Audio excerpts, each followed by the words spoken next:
In the flickering torchlit corridors of Imperial Rome, where marble walls seemed to breathe with the secrets of centuries, there once lived a woman whose name would become a byword for lust, deceit, and the unquenchable hunger for power. Valeria Messalina. She was not born a monster. She was sculpted into one by the empire itself, an empire addicted to pleasure, corrupted by politics and blinded by its own grandeur. Rome loved excess. She simply learned to become its reflection. Born around the year AD 20 into the noble house of the Valeria Messalina, Messalina was destined for greatness before she had learned to speak. Her blood was royal, her lineage woven through the threads of the Julio-Claudian dynasty, kin to emperors, cousins to gods. In her veins flowed the same blood that once pulsed through the divine Augustus, and this divine heritage became both her crown and her curse. For in Rome, where bloodlines dictated destiny, the noble were not raised to serve. They were raised to devour. When she was still little more than a girl, Messalina was married to Tiberius Claudius Drusus, a man twice her age, stammering, awkward, and largely dismissed by the court as a fool. Yet fate has a taste for irony. The man Rome mocked as an imbecile would one day become its emperor, and the young bride he took for politics would become the most dangerous woman in his empire. Claudius loved her, or at least believed he did. To him she was beauty incarnate, his fragile salvation after a life of rejection. But Messalina saw in him not a husband, but an opportunity, a quiet man whose weakness would let her rule unseen. And so began one of the most chilling power plays in Roman history, the rise of a woman who would seduce an empire, ruin noble men by the dozen, and die in a garden with the emperor's soldiers at her throat. The Rome into which she stepped as empress was a city of contradictions. Beneath the polished veneer of marble and law, it seethed with cruelty and desire. Senators plotted over wine, slaves whispered behind silk curtains, and the Praetorian Guard sold loyalty to the highest bidder. In this world, sex was politics. A glance could destroy a life, a rumor could shift the fate of nations, and Messalina understood this better than anyone. At first, her ambitions were hidden behind the mask of youth and charm. She bore Claudius 2 children, Octavia and Britannicus, and the emperor adored her as the perfect Roman matron. But even as she smiled beside him during ceremonies, her eyes wandered over the glittering ranks of Rome's nobility. She saw in them not men, but instruments, each one to be played, used, discarded. It began with whispers. The wife of the emperor, it was said, had lovers among the courtiers. Some claimed she entertained gladiators in secret, others that she paid poets to praise her beauty. The palace walls echoed with laughter, with moans, with the clinking of jewelry hastily unclasped. The guards pretended not to see. The slaves dared not speak. For to expose Messalina's secrets was to sign one's death warrant. Her beauty was a weapon sharpened to perfection. Roman historians describe her eyes, dark, knowing, capable of both warmth and cruelty. Her smile could promise paradise yet conceal damnation. Men followed her like moths into the flame, and she delighted in their destruction. For Messalina's pleasure was not found merely in passion, it was in conquest. Each new lover was a proof of her invincibility, each surrender a quiet declaration that Rome itself was hers. Yet what made her truly terrifying was not her lust, but her intelligence.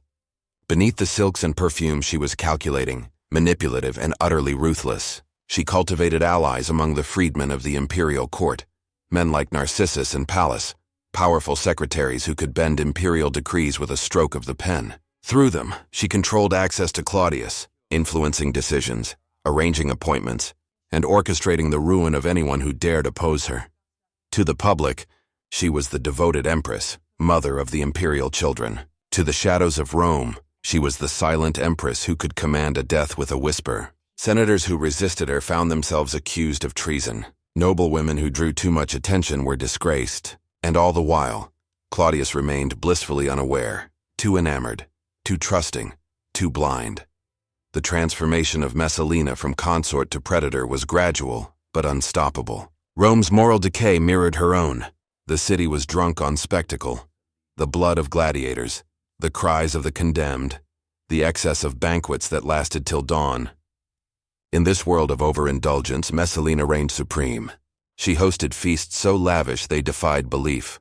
Rivers of wine flowed from fountains, tables collapsed under the weight of oysters and roasted peacocks, dancers performed until they fainted.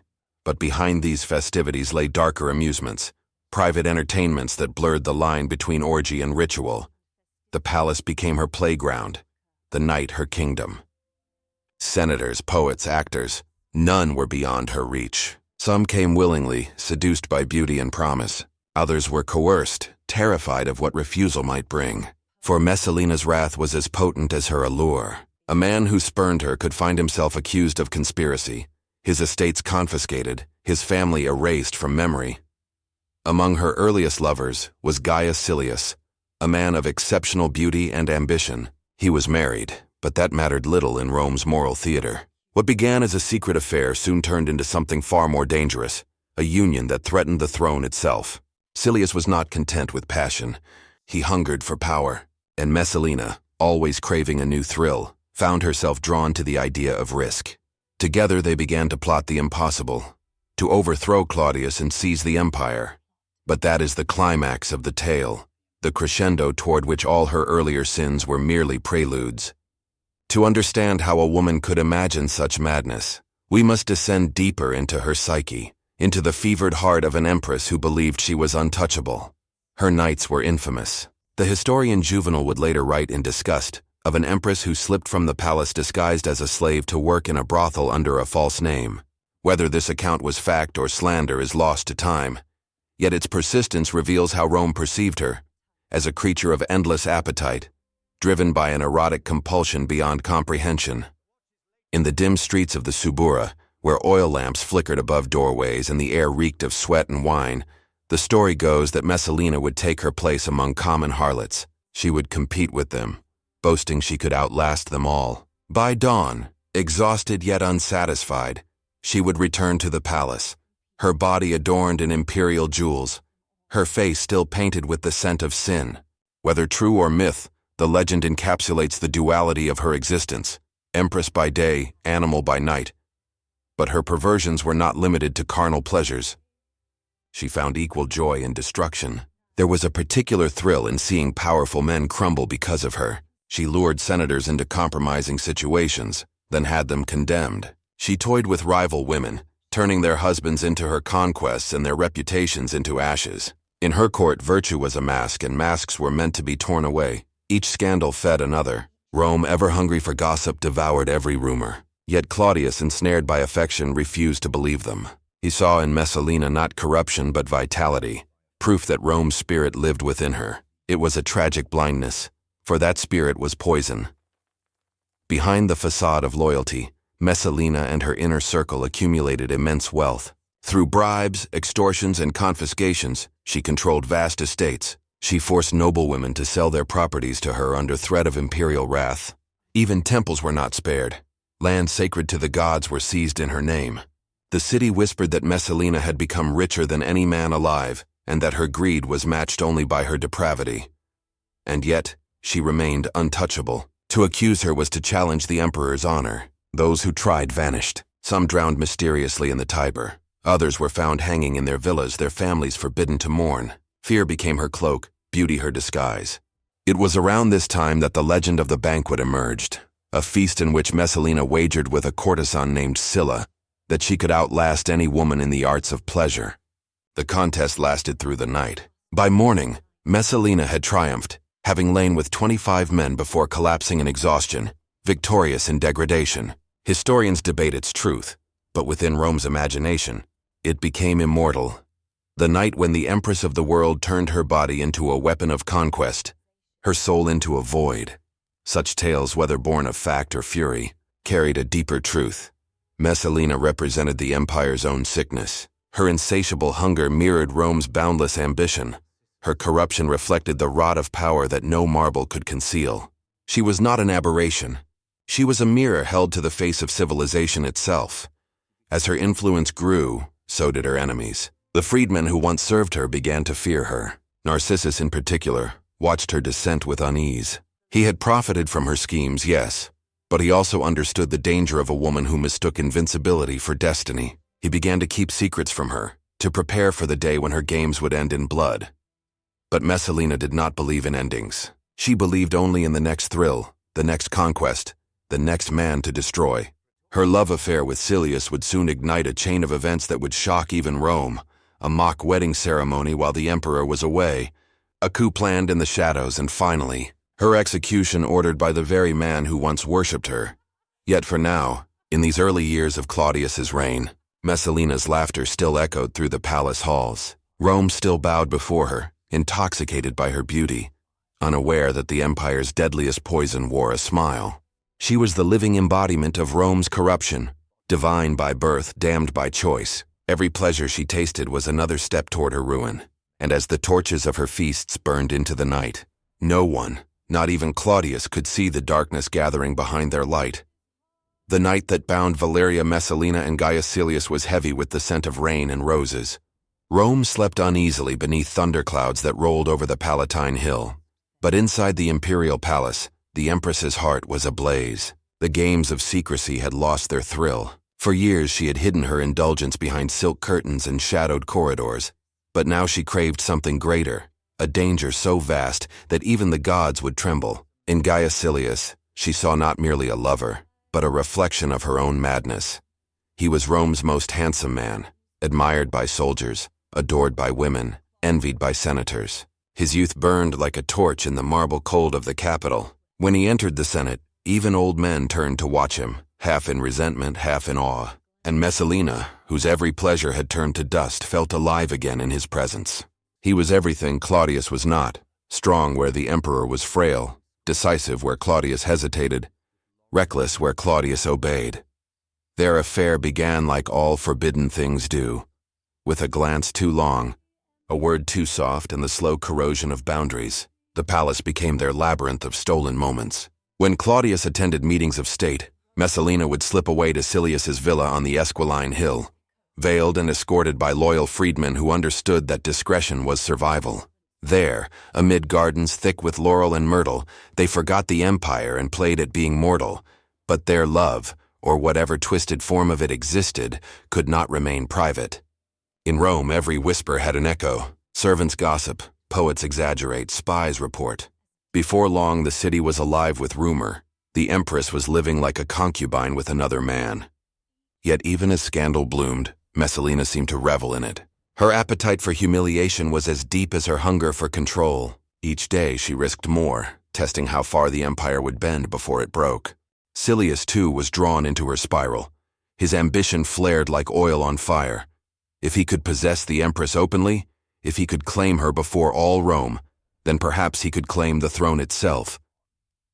And so the unthinkable thought was born, a fantasy of replacing Claudius, of ruling together as emperor and empress, lovers and monarchs. The freedmen at court, Narcissus, Callistus, and Pallas, watched with growing dread. They had built their fortunes upon Claudius's trust, and Messalina's fall would drag them all down. Yet they were powerless. To accuse her was to court death, for the emperor dismissed every charge as jealousy.